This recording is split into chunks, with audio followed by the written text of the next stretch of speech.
মৃৎশিল্পী শ্রী মাধবচন্দ্র পাল এক যুগের বেশি সময় ধরে বৈশাখী মেলায় বিক্রি হয় তার নিপুণ হাতের ছোঁয়ায় তৈরি খেলনা।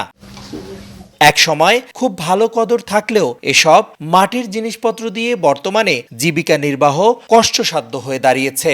বছরে কিছু মৌসুম ছাড়া এসব পণ্যের চাহিদা আগের মতো আর নেই। আগে প্রচুর পরিমাণ বেচাকেনা চলতো মাটির মাল, তো এখন এই যে প্লাস্টিকের কারণে আমাদের মাটির মাল খুব কম নিচ্ছে, কারণ ভেঙে যায়, দেখা যায় রঙেরও দাম অনেক বাড়ছে, তেমন পোষায় না।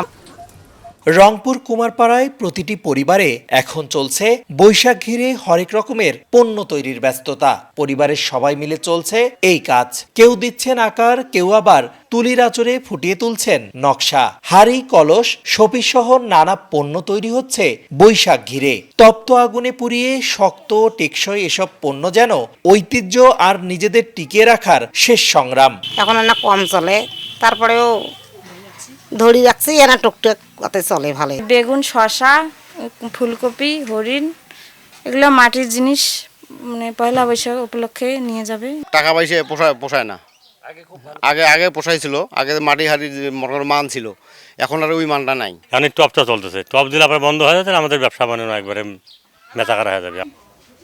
জেলা শহর থেকে 10 কিলোমিটার দূরে সদর উপজেলার মমিনপুর ইউনিয়নে অবস্থিত কুমারপাড়ায় বসবাস 350 পরিবারের। পহেলা বৈশাখ ঘিরে ব্যস্ততা বেড়েছে রংপুরের কুমারপাড়ায়। তবে প্লাস্টিক দৌরত্বে হারিয়ে যেতে বসেছে বাঙালির এই ঐতিহ্যবাহী মৃৎশিল্প। রেদওয়ান হিমেল, সময় সংবাদ, রংপুর।